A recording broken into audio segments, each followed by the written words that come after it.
അടുത്ത് പൊങ്കാല ഇടുന്നത് തിരുവനന്തപുരത്തിൻ്റെ സ്വന്തം ചിപ്പിയാണ്. ഇത്തവണയും പതിവ് തെറ്റിക്കാതെ പൊങ്കാല ഇടാൻ ഇവിടെ ഇത്തവണ വരാൻ പറ്റി. ഇപ്പം എല്ലാ ഒരുക്കങ്ങളും നടന്നുകൊണ്ടിരിക്കുന്നു. ഇനി അതിനുള്ള തയ്യാറെടുപ്പുകൾ നടക്കുന്നു.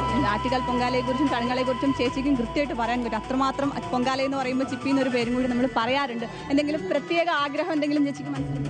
ഒരുപാട് പ്രാർത്ഥനകളുണ്ട്. എല്ലാം നന്നായിട്ട് വരണം, എല്ലാവർക്കും നന്നായിട്ട്, എല്ലാം സന്തോഷമായിട്ട് എല്ലാവരും ഇരിക്കണം. രാവിലെ തൊട്ട് ചേച്ചിയെ കാണാൻ ഇവിടെ ഒരുപാട് ആൾക്കാർ കാത്തു നിൽക്കുകയായിരുന്നു. കണ്ടിരുന്നു അവർ? ഇപ്പം വന്നേ ഉള്ളൂ. കണ്ടു.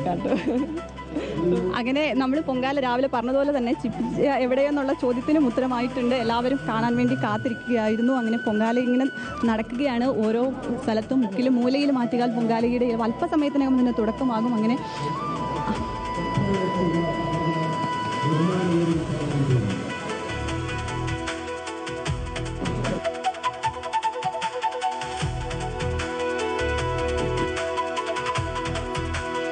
പൊങ്കാലയിടാനുള്ള തിരക്കത്തിലേക്ക് എല്ലാവരും കടക്കുകയാണ്. സമയം 9 മണി കഴിഞ്ഞ് 12 മിനിറ്റ് ആയിരിക്കുന്നു.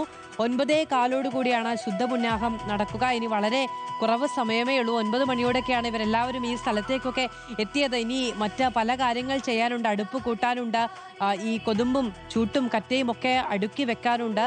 ശേഷമുള്ള ഒരു കാത്തിരിപ്പാണ്. ഇനി എപ്പോഴാണ് അവിടെ നിന്ന് ദീപനാളം പകർന്നെത്തുക എന്നുള്ള ഒരു കാത്തിരിപ്പാണ്. അതിനുശേഷമാണ് പൊങ്കാല അർപ്പിക്കാനുള്ള തിടുക്കമുണ്ടാവുക. എന്തായാലും നമ്മൾ ഈ കാണുന്നത് പൊങ്കാലയുമായി ബന്ധപ്പെട്ട് എത്രയോ വർഷങ്ങളായി നമ്മൾ കാണുന്നതാണ്. നടി ചിപ്പി പൊങ്കാല അർപ്പിക്കുന്നത്. അവിടേക്ക് രാവിലെ എത്തിയവർ, ആ പരിസരത്തൊക്കെ നിൽക്കുന്നവരും ഉണ്ടായിരുന്നു. അവനവൻ്റെ പൊങ്കാല കലത്തിനടുത്തേക്ക് പോകുന്നതിന് മുൻപ് ഇഷ്ടമുള്ള താരങ്ങളെയൊക്കെ കണ്ട് അവരോട് ഒന്ന് വിശേഷം പറഞ്ഞ് ഒരു ചിരി പങ്കുവെച്ചതിന് ശേഷം പോകാമെന്ന് കരുതി കാത്തു നിൽക്കുന്നവരെയും നമുക്ക് രാവിലെ ആതിരാജയൊപ്പം കാണാൻ കഴിയുന്നുണ്ടായിരുന്നു.